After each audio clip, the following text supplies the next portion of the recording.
para ibahagi ang kanyang karanasan sa CBC.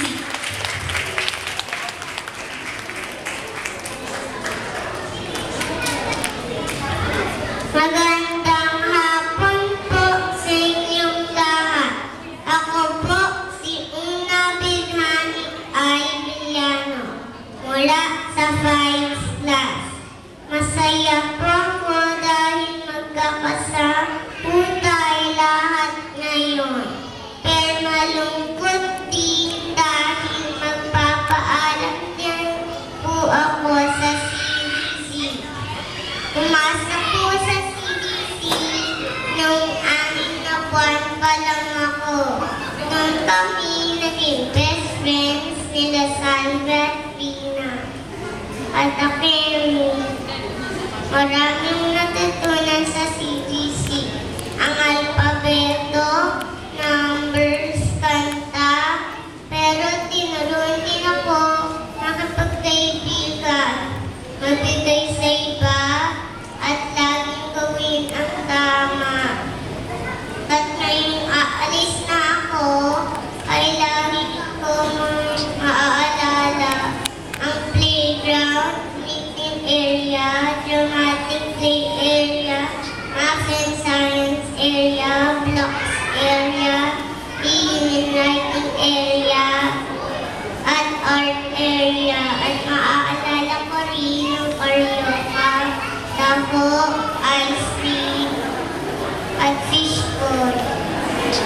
At maaalala ko rin ang mga teachers ko, student teachers ko, mga kaklase ko, at mga kaibigan ko. Ayoko umalis, pero kailangan. Ngunit kahit mawawala na ako, ay lagi ko ipapagmalaki na ako ay batang CBC, batang UP. Marunong magmahal sa kapwa, at sa kalikasan at sa bayan. Salamat sa lahat ng tao sa CBC. Salamat sa lahat ng mga teachers, student teachers, manong, at guards, at staff. Salamat sa lahat ng mga nanay, tatay, tito, lolo, lola, at yaya na nagbantay sa amin at naghatid sa amin.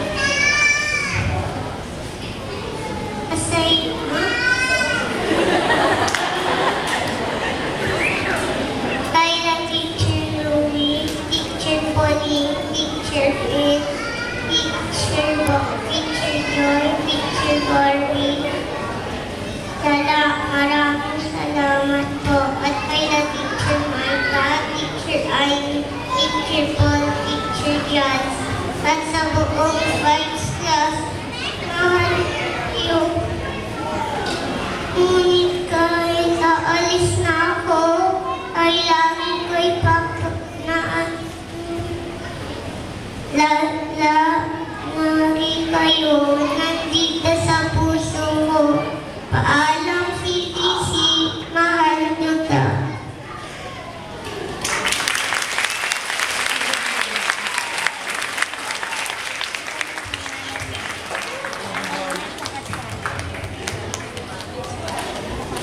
Salamat, Una.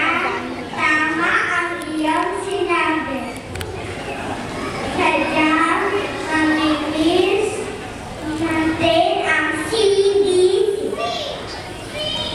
Ayun na nga.